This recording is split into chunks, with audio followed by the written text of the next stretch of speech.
So again, let me remind you that the nuclear membrane has nuclear pore holes through which, where the outer membrane and the inner membrane are fused together. So you can follow your finger from the lipid bilayer inside and go totally to the outside, to the outer membrane.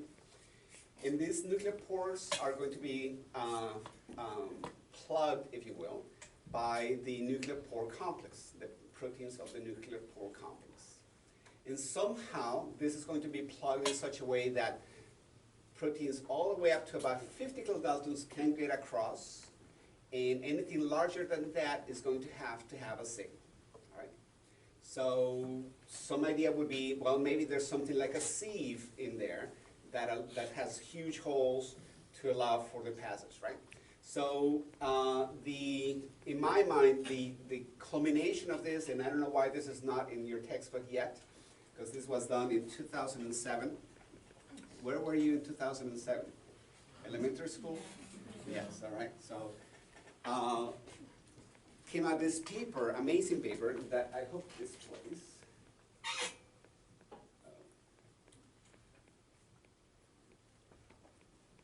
No, it's telling me it's not gonna find it. Okay. And now I'm frozen. No, maybe not. Oh, here we go. Yes. So this is a reconstruction of nuclear pores by an amazing, yes? Your slide. Yeah, no, I stopped. Oh, you did that on purpose. Yes. So this is a reconstruction of nuclear pore complexes by very fine mapping of each of the individual proteins in the nuclear pore complex with a variety of techniques with antibodies and protein tagging and very, very careful electron microscopy. And it's all the lots and lots and lots of data was put together in this movie. So what you're seeing here is in gray is the lipid bilayers of the inner membrane and outer membrane. So here we're on the outside surface right now.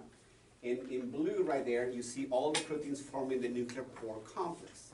So then the movie is going to start tilting this, and then it's going to show you individual components in different colors, and you'll see all the different names popping up in there.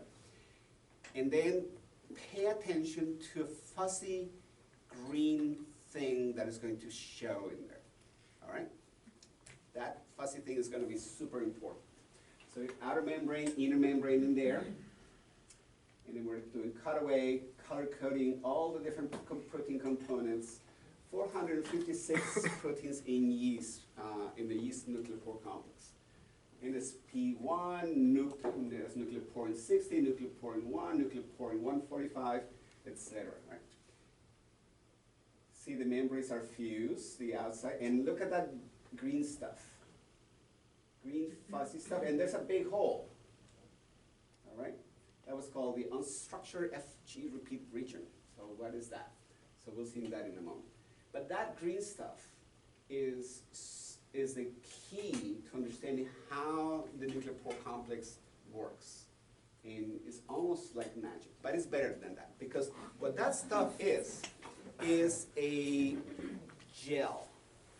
Essentially, when you have a big round thing with gel in the center, what do you call that? A jelly donut. Are you Texans? All right. So essentially, what this and other groups have found is that some of the proteins, some of the nucleoporins, not all, but some of the nucleoporins found in the nuclear pore complex have a structure that is very disordered. They're essentially like flopping strands of protein, right? But that they are in a high concentration where they begin to interact with each other by hydrophobic interactions through an amino acid, very special amino acid that they have repeating many, many times along the strand of protein, which is phenylalanine. So nucleoporins have many phenylalanine glycine repeats.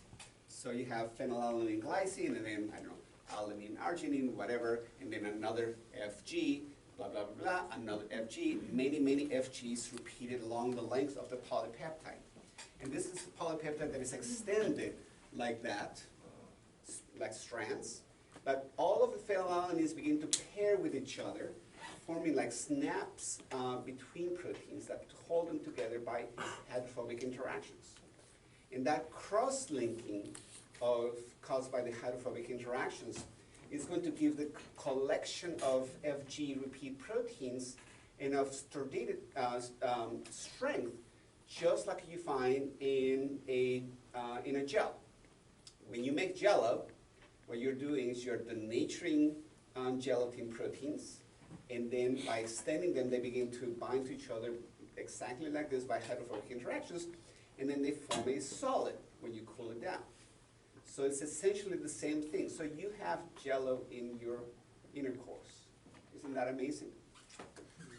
So how did they demonstrate this? This was a hypothesis. So they demonstrated this by cloning the sequence of these proteins, expressing them in E. coli so they could make lots of it, purify it to 100% purity, almost, and then concentrating in a test tube under ideal conditions. When you do that, plop the test book upside down, out comes a little plug of gel. So they call this a hydrogel made of nucleoporins. This is NSP1, all right, specifically. Remember, there's other nucleoporins in there as well. So NSP1 is able to form a gel. Since you have already cloned the gene and you express it in E. coli, it's very easy to then change those phenylalanine amino acids to ask, is that really how it works? So they did the experiment where they changed the phenylalanine to serine and express the same protein, purify the same way, to the same concentration, in the same conditions, turn the tube upside down, and you get just a little droplet of concentrated protein. Right.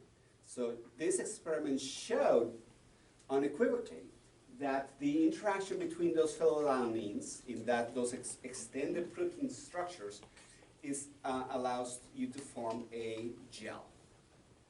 And calculations were that the proteins were concentrated enough in the actual nuclear pores of the cell that they must be forming a gel right in there, in the nuclear pore complex. Questions?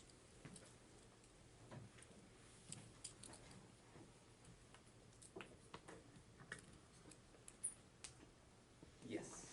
Is the mutated one like liquid rather than gel? Yep. So the mutant protein cannot form a gel, so it's just a completely liquid with concentrated protein. So you get a drop, not a plug. Yeah? What interaction is occurring at the cross-link? Is it like a hydrophobic? At the cross-link? Yeah, at the cross-link. Yeah, so that would be, so that's where the phenylalanines are. The question was, what is happening at those crosslinks right there? So what's happening there is that there's phenylalanines. Each of those red dots is a phenylalanine. So here you have a strand over here with phenylalanine. You have another strand over here on top with phenylalanine, and the two hydrophobic side chains bind to each other by hydrophobic interactions. So it's really soft interaction. It's not covalent. It's not ionic. Really, really soft bonding between them. But you have so many that they give the whole collection enough strength to form a solid, a gel. So they call it hydrogel just simply because the solvent here is water. All right? Yes? So the hydrophobic interaction is almost based solely on the phenylalanine. So if we had an equally small protein that wasn't glycine, would it have any major impact? If we had a protein that didn't have phenylalanine, No, an equally small amino acid that wasn't glycine. Like say we somehow had an amino acid that wasn't glycine. in the FG repeat, you're asking about the glycine. Is the glycine important? Yes. The glycine is important there to just give it flexibility to the peptide, Okay. so it can just bend in any which way. Right? So can you put another small amino acid in there? I'm going to say maybe yes. I'm not familiar with that, but interesting idea. You had a question? Yeah, so for all the nucleophores, is like the protein structure like pretty much the same, like consistent throughout? Like for the different ones? So are you asking about all the, so we have many holes Right. in many nuclear pores in one nucleus. All of them are very similar, very the same to each other, yes.